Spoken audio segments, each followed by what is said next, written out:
break the conventional mould. The Prince of Wales is travelling to Cockermouth.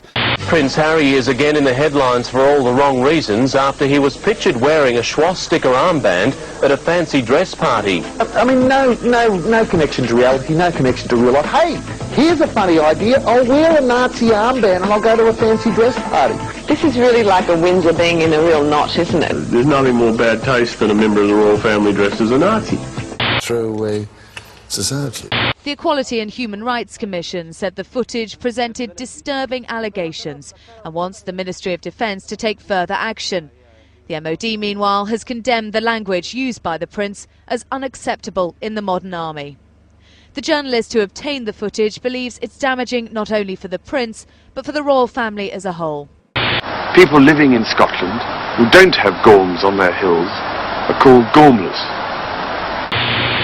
In the draft copy of the United Nations Global Biodiversity Assessment, it states very clearly that we must reduce the human population from its current level of about 6 billion people down to about 1 billion people. The overlords of the New World Order are now aggressively pushing for a worldwide one-child policy. In 1998, Ted Turner pledged to give more than $1 billion to the United Nations to be spent in the implementation of population reduction policies planet-wide.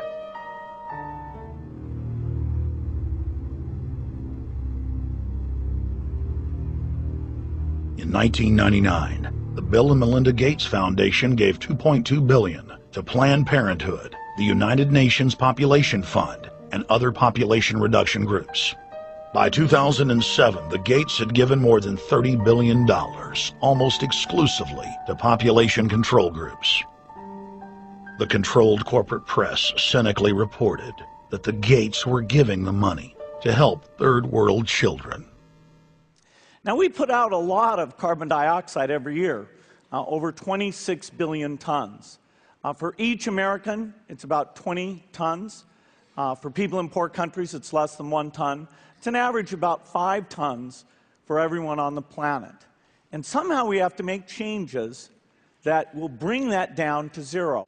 This equation has 4 factors. So you've got a thing on the left, CO2, that you want to get to zero. And that's going to be based on the number of people, the services each person's using on average, the energy on average for each service, and the CO2 being put out per unit of energy. Probably one of these numbers is going to have to get pretty near to zero. That's back from high school algebra. But let's take a look. First, we've got population. The world today has 6.8 billion people. That's headed up to about 9 billion. Now, if we do a really great job on new vaccines, health care, reproductive health services, we could lower that by perhaps 10 or 15%. Are more valuable dead than alive. Because it's not a direct issue as far as conservation is concerned. No, I think it's a direct issue for the future of the globe, I think. Because, well, look what's happening now. The food prices are going up. Everybody thinks it's to do with not enough food. It's really, the demand is too great. Yes, too many people. Too many people, really. Yes. Where's school? Is it just down the road? So what do you think is a viable figure that Gaia, that the planet can sustain? I would guess, living the way we do, not more than 1 billion, probably less. It's largely a matter of You how say that with live. equanimity, but that's postulating the most dramatic and terrible and unimaginable sort of cull of the human species. Well, I'm stick by it. I think it will happen. I think it's very probable. What time frame? It'll take almost a miracle to stop it happening this century. I don't believe it. Improved public health has caused the world's infant mortality rate to decline by 60%. The negative impact of population growth on all of our planetary ecosystems is becoming appallingly evident. The recent UN meeting in Cairo is appropriately focused on one of these key issues, population growth. But the controversies which have erupted at the conference illustrate the problem of coming to grips with issues that are deeply divisive and which have a profound moral dimension. The United Nations can and should play an essential role in helping the world find a satisfactory way of stabilizing world population and stimulating economic development in a manner that is sensitive to religious and moral considerations. Of course, many of the cheeses, I think, are wonderful. Maintain humanity under 500 million in perpetual balance with nature. Guide reproduction wisely, improving fitness and diversity. Unite humanity with a living new language. Rule passion, faith, tradition, and all things with tempered reason. Protect people and nations with fair laws and just courts. Let all nations rule internally, resolving external disputes in a world court. Avoid petty laws and useless officials. Balance personal rights with social duties. Prize truth, beauty, love, seeking harmony with the infinite. Be not a cancer on the earth. Leave room for nature. Leave room for nature.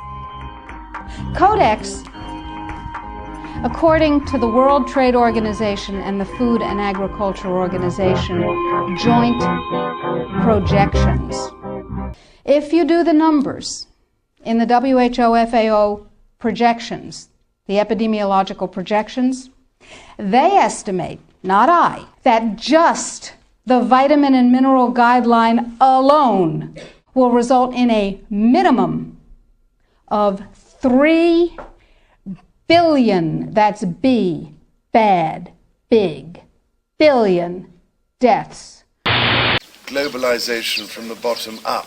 A lot of people who have lost all their savings and who are going to be faced with a terrible problem of feeding their family. We can do anything we like. We just have tons of time to do what we want without regarding the regulation or regarding the basics of how you run your business. I've come to the conclusion that my particular interest in Romania and Transylvania must be in my blood. Only after several glasses of plum brandy, I suspect. Nazi punks, fuck off, take 3.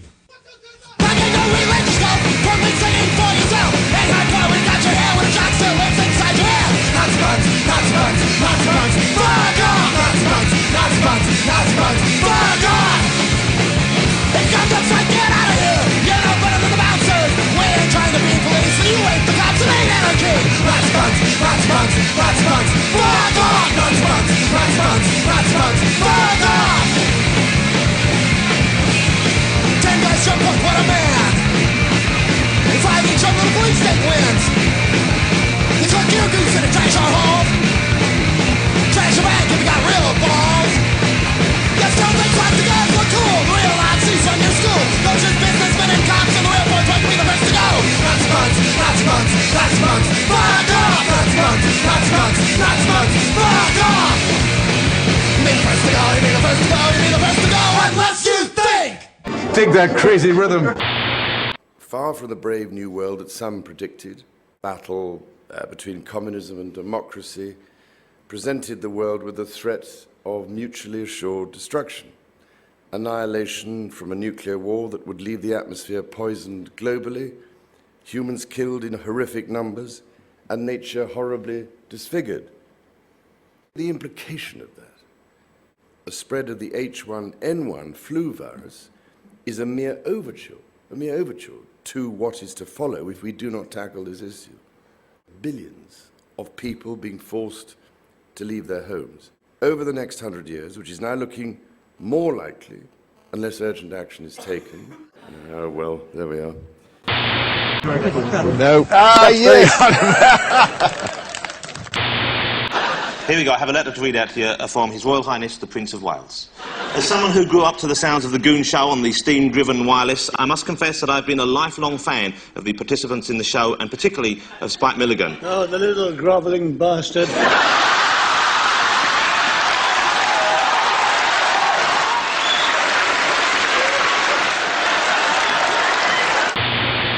We must act now. Future generations are depending on us. Charles, Prince of Wales. I mean, perhaps I am a frog. I don't know.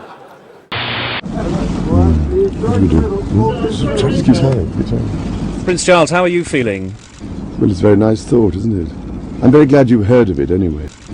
Bloody people. I can't bear that. It's so horrendous. I think it will look better without the crown.